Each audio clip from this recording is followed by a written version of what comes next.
भगवान में जब मन लगता है और उसमें भी जब आठों याम मन लगता है,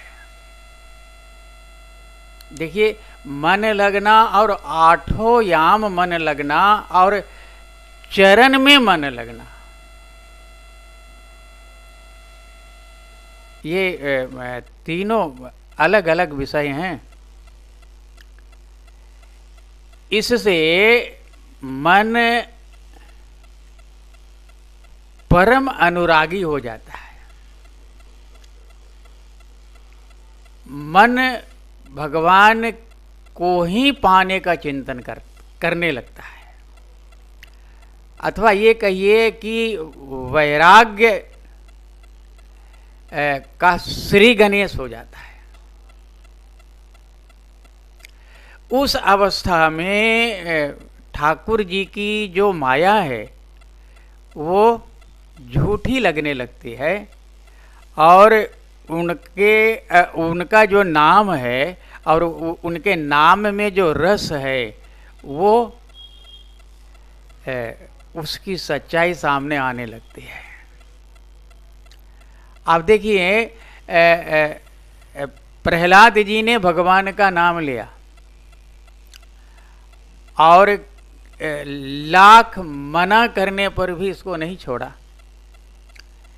इसके कारण भगवान को नरसिंह बनकर के खंभे से प्रकट होना पड़ा।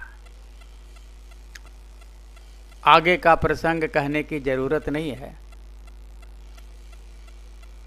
भगवान परित्राणाय साधूनां विनाशाय च दुष्कृताम्,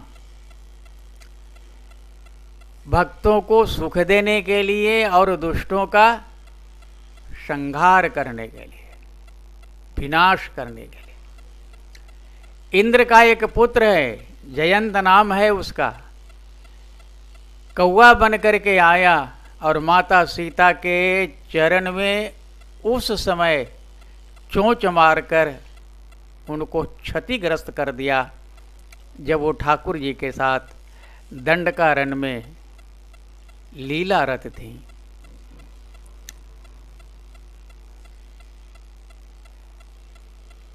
उस समय राम ने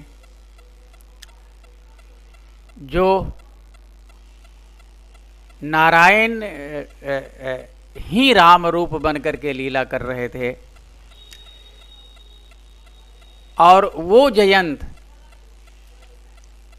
14 भुवन में फिर कर के भी कहीं उसको चैन नहीं मिला।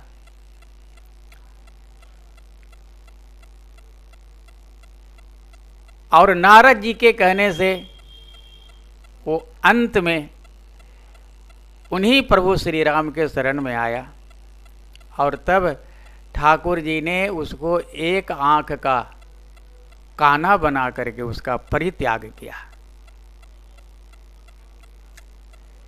ये देखिए, दो विचारधारा हमें से इस सृष्टि में काम करती है।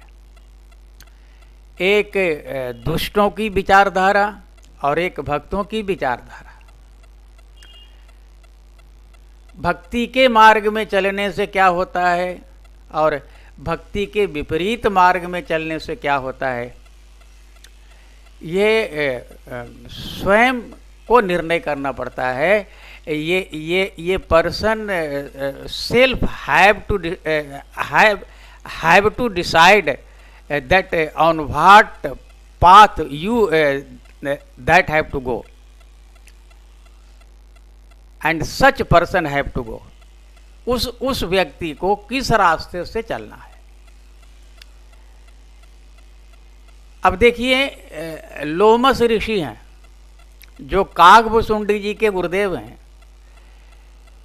जब ब्रह्मा जी का एक दिन पूरा होता है और कल्प बीत जाता है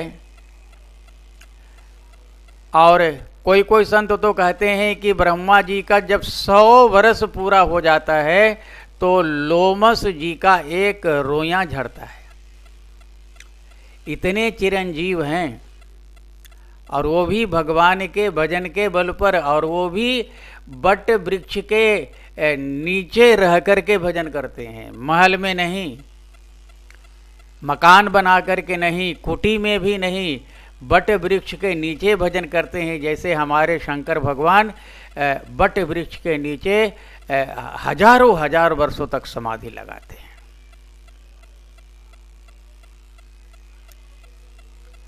तो ये हम ही को इसको निर्णय करना है कि हमको ठाकुर जी के मार्ग से चलना है या ठाकुर जी के विपरीत मार्ग से चलना है। और यही हमें उस परम सत्य का दिग्दर्शन कराएगा जिसके लिए अनेक जन्मों तक तपस्या करने के बाद, अनेक जन्मों तक भटकने के बाद जीव मनुष्य रूप को प्राप्त करता है और भजन के द्वारा भगवान तक पहुँचता है। धन्यवाद।